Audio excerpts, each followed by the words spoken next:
Sir, ಈಗ ನಿಮ್ಮ ಮನೆಯಲ್ಲಿ ಶೋಧ ಕಾರ್ಯ ಆಗ್ತಾ ಇದೆ ಅಂತ ಹೇಳಲಾಗ್ತಿದೆ, ಹೌದಾ ಅದು? 100% ಹೌದು ಯಾಕೆ? ಸರ್. ಒಂದು ಮೇ ತಿಂಗಳು ಏಪ್ರಿಲ್ ತಿಂಗಳು ಹಾಂ ಇವನ್ನು ಸ್ಯಾಟಲೈಟ್ ಬಸ್ ಸ್ಟ್ಯಾಂಡಿಂದ ವಕೀಲರ ಆಫೀಸಿಗೆ ಕರ್ಕೊಂಡು ಬರಬೇಕಿತ್ತು. ಹಾಂ ಅದರ ಪ್ರಕಾರ ವಕೀಲ ಆಫೀಸಿಗೆ ಕರ್ಕೊಂಡು ಬಂದೆ. ಹಾಂ ಕರ್ಕೊಂಡ ನಂತರ ಅವ್ರಿಗೆ ಇರ್ರಿಗೆ ಒಂದು ವ್ಯವಸ್ಥೆ ಬೇಕಿತ್ತು. ಹಾಂ ಅದರ ಪ್ರಕಾರ ನಾವು ಅವ್ರಿಗೆ ರೂಮ್ ಮಾಡಿಕೊಡೋಣ ಅಂತೇಳಿ, ಸೇಫ್ಟಿ ಇಲ್ಲ ಅಂತೇಳಿ ಹಾಂ. ನನ್ನ ಮನೆಗೆ ನಾನು ಕರ್ಕೊಂಡು ಹೋಗಿರೋದು ಹೌದು. ಈಗ ಹಾಗಾದ್ರೆ ಬುರುಡೆ ಕತೆ ಏನು ಸರ್? ಯಾರ ಕೈಯಲ್ಲಿತ್ತು ಅದು ಬುರುಡೆ? ಬುರುಡೆ ಅವನೇ ತಂದಿರೋದು. ಇವರ ಉಳಿದ ಮಾಧ್ಯಮದಲ್ಲಿ ಬರುವಂಗೆ ಜಯಂತ್ ಲ್ಯಾಬಿನ್ ತಂದ. ನಾನು ಇವತ್ತು ಹೇಳ್ತೇನೆ, ಜಯಂತ್ ತಂದಿಲ್ಲ. ಹಾಂ. ತಂದ್ರು ಏನು ಗೊತ್ತಾ ಸರ್, ಅವತ್ತು ತಂದು ಡೆಲ್ಲಿಗೆ ತಗೊಂಡು ಹೋಗ್ಲಿಕ್ಕೆ ಅವತ್ತು ತಂದಿರೋದು. ಹ್ಞೂ. ಡೆಲ್ಲಿಗೆ ತಗೊಂಡೋಗಲಿಕ್ಕೆ ಬಂದು ತಿರ್ಗಾ ನಾನು ಅವನೊಟ್ಟಿಗೆ ಡೆಲ್ಲಿ ಹೋಗಿರೋದು. ಮತ್ತೆ ತಿರ್ಗಾ ಅದನ್ನು ನಾನು ಇಲ್ಲಿ ಬೆಳ್ತಂಗಡಿ ತಂದರು. ಅದು ಮಾತ್ರ ನಾನು ತಪ್ಪಿರೋದು ಹೊರತು ಬೇರೆ ಯಾವ ತಪ್ಪು ನನ್ನ ಹತ್ರ ಇಲ್ಲ. ಅಂದ್ರೆ ನಿಮ್ಮ ಮನೆಯಲ್ಲಿ ಆತ ಸ್ಟೇ ಆಗಿದ್ದಾನೆ? 100%. ಒಂದು ಊಟ ಕೊಡುವಾಗ ಅದು ಮನೆ ಬೇಕಾದಲ್ಲಿ ಮನೆಯವರಿದ್ದರೆ ಮನೆಯವರು ಡ್ಯೂಟಿಯಲ್ಲಿದ್ದಾರೆ, ನಾನು ಹೇಳಿದ್ದೀನಿ ಹೋಗಿ ಅಂತ. ಯಾರು ಮೇಲೆ ಕೇಳಿ ಏನಿದ್ರು ಹೇಳಿ, ಸುಳ್ಳು ಏನೋ ಹೇಳ್ಬಾರ್ದು, ಸತ್ಯವನ್ನೇ ಹೇಳಿ ಅಂತ ಹೇಳಿದ್ದೀನಿ. ಮಕ್ಕಳಿಗೂ ಹೇಳಿದ್ದೀನಿ, ಮಕ್ಕಳು ಅಲ್ಲೇ ಇದ್ದಾರೆ, ಕೇಳಿ ಅವರಿಗೆ. ಅವರು ಹೇಳ್ತಾರೆ. ಅವ್ರಿಗೆ ಗೊತ್ತೇ ಇಲ್ಲ ಪಾಪ, ಯಾರಂತ ಗೊತ್ತಿರಲಿಲ್ಲ. ನಾ ಬಂದೆ, ಅವ್ರಿಗೆ ಯಾರಿಗೆ ಹೇಳ್ಬಾರ್ದು ಅಂತೇಳಿ ಯಾರಿಗೂ ಹೇಳಿಲ್ಲ. ಇನ್ನು ಮುನ್ನೆ ಫೋಟೋ ನೋಡೋ ಗೊತ್ತು, ಅಣ್ಣ ಅಪ್ಪ ಇದು ಮನೆ ಬಂದಿದ್ದಾರಲ್ಲ ಇವರಲ್ವಾ ಅಂತ. ಹೌದು ಮಗ, ನಾವೇನೋ ಯಾರು ಕೊಲೆ ಮಾಡ್ಲಿಕ್ಕೆ ಹೋಗಿಲ್ಲ, ಅತ್ಯಾಚಾರ ಮಾಡ್ಲಿಕ್ಕೆ ಹೋಗಿಲ್ಲ, ಭೂಕಬಳಿಕೆ ಮಾಡ್ಲಿಕ್ಕೆ ಹೋಗಿಲ್ಲ, ಯಾರಿಗೂ ದೇಶದ್ರೋಹ ಮಾಡ್ಲಿಕ್ಕೆ ಹೋಗಿಲ್ಲ. ಒಂದು ನ್ಯಾಯಕ್ಕೋಸ್ಕರ ಇಷ್ಟು ಹೋರಾಟ ಮಾಡುವಾಗ ಸ್ವಲ್ಪ ಕಷ್ಟ ಆಗ್ತದೆ ಅಂತ ಇವಾಗ ಗೊತ್ತಾಯ್ತು ಇಷ್ಟೊಂದಿದೆ ಅಂತ. ಇದಕ್ಕೇನೆ ಇವನ್ನು ಅಷ್ಟು ಬಂದಸಾಗಿ ಕರ್ಕೊಂಡು ಬಂದಿರೋದು. ಸುಪ್ರೀಂ ಕೋರ್ಟ್ ಹೋಗಿರೋದು ಹೌದು. ಬೇಕಾದ್ರೆ ನಾನು ಅಲ್ಲಿ ಹೋಗಿ ನಿಂತಿರೋದು ಫೋಟೋ ಕಳ್ಸಿಕೊಡ್ತೀನಿ, ಸೆಲ್ಫಿ ತೆಗೆದಿರೋದು.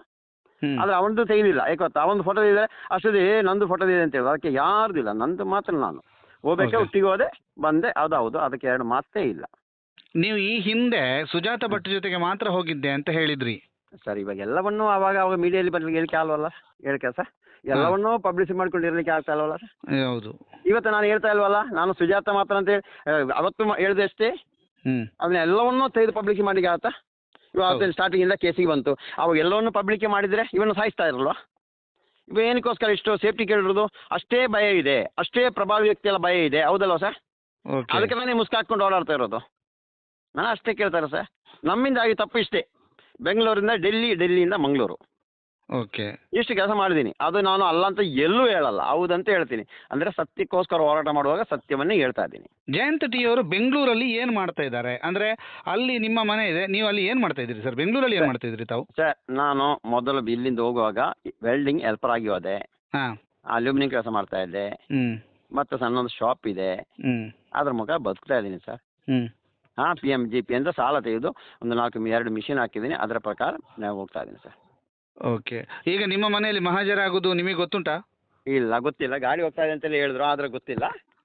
ಆದರೂ ಸಂತೋಷ ವಿಷಯ ಆಗಲೇಬೇಕು. ಅವು ಏನೆಲ್ಲ ಹೇಳಿದ್ರು ಅದೆಲ್ಲ ತಿಳ್ಕೊಳ್ಬೇಕು. ಆದರೂ ಅವ್ರು ಊಟ ಕೊಟ್ಟಿಲ್ಲ ಅಂತ ಹೇಳಿದ್ರು, ಅದಕ್ಕೆ ಅದೇ ತುಂಬ ಬೇಜಾರು. ನಮ್ಮ ಮನೆಯವರಿಗೆ ಗೊತ್ತಿಲ್ಲ, ಅವನಿಗೆ ಊಟಕ್ಕೆ ತೊಂದರೆ ಕೊಟ್ಟಿಲ್ಲ ನಾನು. ಅದು ಅವನೇ ಹೇಳಿದ ಊಟನ ಕೊಟ್ಟಿಲ್ಲ ಅಂತ ಹೇಳ್ತಾ ಇದ್ದಾನೆ. ಊಟ ಕೊಟ್ಟಿಲ್ಲ ಅಂತ ಹೇಳಿದ? ಕೊಟ್ಟಿಲ್ಲ ಅಂತ ಏನೋ ಸ್ಟೇಟ್ಮೆಂಟ್ ಕೊಟ್ಟ ಅಂತ. ಓಕೆ. ಇಲ್ಲೋ ಯಾರಿಗೆಲ್ಲ ಹೇಳ್ತಾ ಇದ್ದ. ಹಾಂ. ಅದಕ್ಕೆ ನನ್ನ ಕಂಡ್ರೆ ಆಗಲ್ಲ ಅವನಿಗೆ. ನೀವು ಊಟ ಕೊಟ್ಟಿಲ್ವಾ? ಅದು ನನಗೆ ಗೊತ್ತಿಲ್ಲ ಸರ್. ನಾನು ಊಟ ಮಾಡೋದಿದ್ರು ಕೊಟ್ಟವರು ನೀವಲ್ಲ ಸರ್, ಒಂದು ಹೇಳಿ. ಹೌದೌದು, ಅಲ್ಲಲ್ಲ, ನಾನು ಊಟ ಮಾಡೋದಿದ್ರು ಇನ್ನೊಬ್ಬರಿಗೆ ಊಟ ಕೊಡುವವ ನಾನು. ಅದರಲ್ಲಿ ಒಂದು ಅರ್ಧ ಗಂಟೆ 1 ಗಂಟೆ ಲೇಟ್ ಆಗಿರ್ಬೋದು ಕೊಡ್ಲಿಕ್ಕೆ.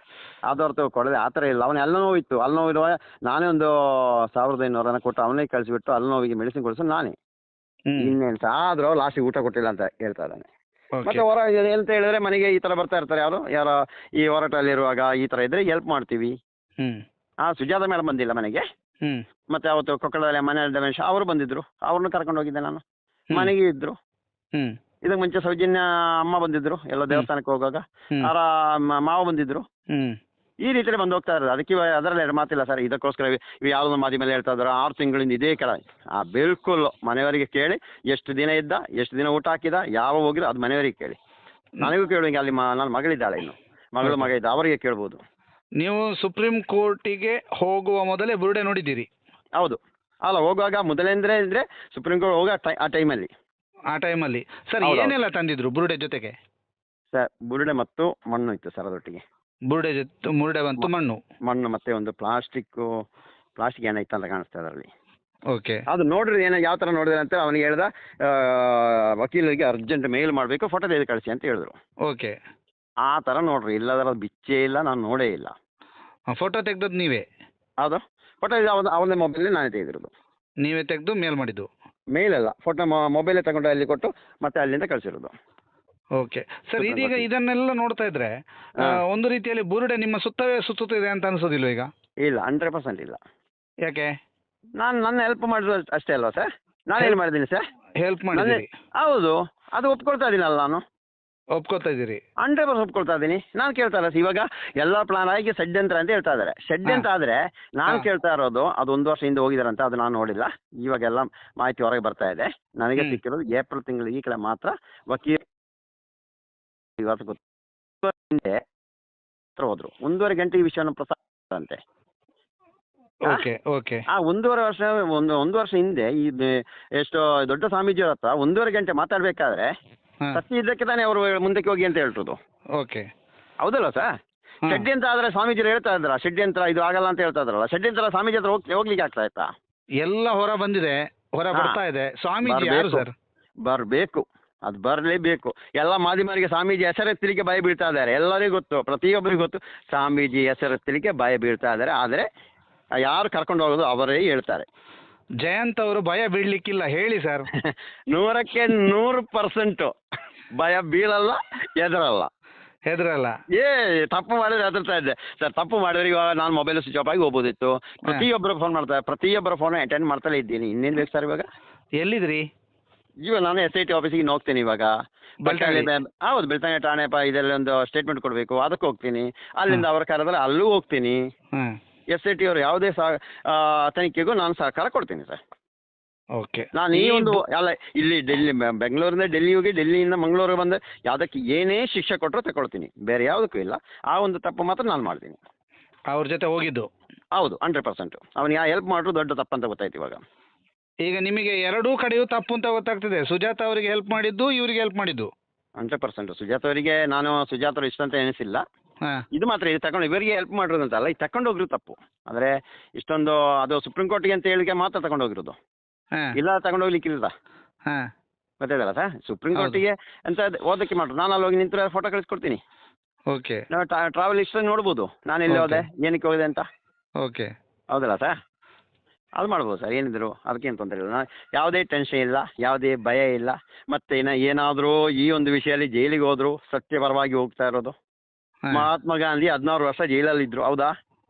ಇನ್ನು ಜಯಂತ್ ಹೋಗಿ ಒಂದು ಸತ್ಯಕ್ಕೋಸ್ಕರ, ಒಂದು ಹೆಣ್ಣು ಮಕ್ಕಳ ನ್ಯಾಯಕ್ಕೋಸ್ಕರ ಒಂದಿಷ್ಟು ಜೈಲಿದ್ರು ಬೇಜಾರಿಲ್ಲ. ಅದು ನನ್ನ ಮನೆಯವರಿಗೂ ಹೇಳಿದ್ದೀನಿ, ನೋಡಿ ನಾನು ಇಷ್ಟು ಮಾಡ್ತಾ ಇದ್ದೀನಿ. ಅವ್ರಿಗೆ ಎಲ್ಲರಿಗೂ ಗೊತ್ತು. ಇಷ್ಟು ದಿನ ನಾನು ಯಾವುದೇ ಹೋರಾಟ ಮಾಡೋ 1 ರೂಪಾಯಿ ತಗೊಂಡು ನನ್ನ ಮನೆಯವರಿಗೆ ಒಂದು ಊಟಕ್ಕೆ ಆಗಲಿ ಇಲ್ಲ ಒಂದು ಚಾಕ್ಲೇಟ್ ತೆಗೆದುಕೊಟ್ಟವನಲ್ಲ. ನನ್ನ ಕುಟುಂಬ ಎಲ್ಲರಿಗೂ ಗೊತ್ತು ಗೊತ್ತಲ್ಲ ಅಂತ. ಮೊನ್ನೆ ತನಕ ಗೊತ್ತಿರಲಿಲ್ಲ ಚಿನ್ನಯ್ಯ ಬುರುಡೆ ತಂದ ವಿಷಯ. ಸರ್ ಮೊನ್ನೆ ಬುರುಡೆ ತಂದು ನಂತರ ನಿಮ್ಮ ಮನೆಯವರು ಏನಂದ್ರು ಸರ್? ಅಯ್ಯೋ, ಮನೆಗೆ ಬುರುಡೆ ತಂದಿದ್ರ ಅಂತ ಭಯ ಆಗ್ಲಿಲ್ವ ಅವ್ರಿಗೆ?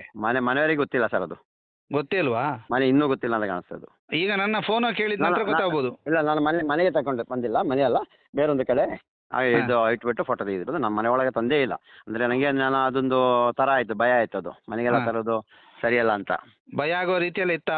ಅಲ್ಲ, ಭಯ ಆಗೋ ರೀತಿಯಲ್ಲ, ಇಂಥ ಐಟಮ್ ಎಲ್ಲ ಮನೆಗೆ ತರೋದು ಏನೊಂದು ನಮಗೆ ಸರಿ ಕಾಣಿಸ್ತಾ ಇಲ್ಲ. ಅದು ಸರಿ ಕಾಣಿಸ್ತಲ್ಲ. ಉಪಾಯ ಇಲ್ಲದೆ ಮತ್ತೆ ಅವನು ಕರೆಸಿ ಇದು ಮಾಡಿರೋದು ಅಷ್ಟೇ ಹೊರತು ಬೇಕಂತ ಮಾಡಿದಲ್ಲ ಸರ್.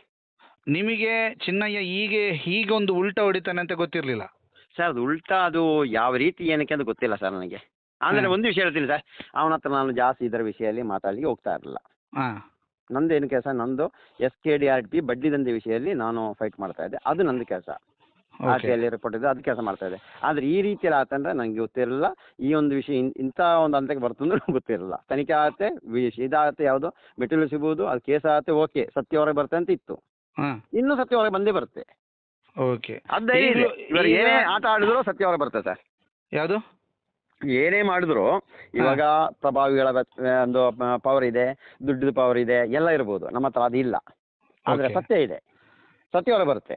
ನಾನೆಲ್ಲ ಮಾಧ್ಯಮರಿಗೆ ಏನಂತ ಹೇಳ್ತಾ ಇದ್ದೆ, ನೋಡಿ ಸತ್ಯ ಮೇಲೆ ಬಂಡೆ ಇಟ್ಟಿದ್ದಾರೆ, ಬಂಡೆ ಮೇಲೆ ನಿಂತು ಮಾಧ್ಯಮರೇ ನಮ್ಮ ತಲೆ ಹೊಡಿಬೇಡಿ, ನೀವು ಸ್ವಲ್ಪ ದೂರ ನಿಂತು ನಮಗೆ ಹೇಳ್ಕೊಡಿ ಯಾವ ರೀತಿಯಲ್ಲಿ ಆ ಬಂಡೆಯನ್ನು ಉರುಳಿ ಸತ್ಯ ಹೊರಗೆ ಬರಬೇಕು ಹೇಳ್ಕೊಡಿ ಅಂತ ಒಂದು ಮಾತು ಹೇಳ್ತಾ ಇದ್ದೆ ಸರ್. ಅದು ಮಾತ್ರ ಹೇಳ್ತಾ, ಅದಕ್ಕೆ ಎಲ್ಲರಿಗೂ ಸಹಕಾರ ಕೊಡಿ ಅಂತ ಎಲ್ಲರಿಗೂ ಕೇಳ್ತಾ ಇದ್ದೀನಿ ನಾನು. ನೀವು ಮಾಧ್ಯಮಿತರಿಗೆ ನೀವು ಚಿನ್ನಯ್ಯನ ಜೊತೆಗೆ ಡೆಲ್ಲಿಗೆ ಹೋಗಿದ್ದು ಸತ್ಯ, ಅದೀಗ ಹೊರ ಬಂದಿದೆ. ಹೌದು, ಇನ್ನೇನು ಹೊರಗೆ ಬರಲಿಕ್ಕಿಲ್ಲ. ಇನ್ನು ಏನು ಬಿಲ್ಕುಲ್ ಇಲ್ಲಿವರೆಗೆ ಇವೆ ಆಗಿರೋ ಎಲ್ಲ ಸತ್ಯ, ಇನ್ನು ಯಾವುದೂ ಹೊರಗೆ ಬರಲಿಕ್ಕಿಲ್ಲ. ಅದು ಹೇಳ್ತೀನಿ ಸರ್.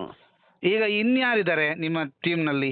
ಈ ಇಲ್ಲ. ಚಿನ್ನಯ್ಯನ ಜೊತೆಗೆ? ಅಲ್ಲ, ಡೆಲ್ಲಿ ಹೋಗಿರೋದು ಗಿರೀಶಣ್ಣ, ನಾನು, ಮತ್ತೆ ಯಾರು ತಾಯಿಯವರು ಇದ್ದಾರಲ್ಲ ಅವರು, ಸುಜಾತ ಮೇಡಮ್. ಓ, ಗಿರೀಶ್ ಮಠನ್ ಅವರು ಕೂಡ ಇದ್ದಾರೆ. ಗಿರೀಶ್ ಮಟ್ಟನವರು, ಚಿನ್ನಯ್ಯ, ಸುಜಾತ, ಸುಜಾತ ಮೇಡಮ್, ನಾನು. ಹಾಗಾದ್ರೆ ನಿಮ್ಮ ಮನೆಗೆ ಗಿರೀಶ್ ಮಠನ್ ಅವರು ಬರಲಿಲ್ವಾ?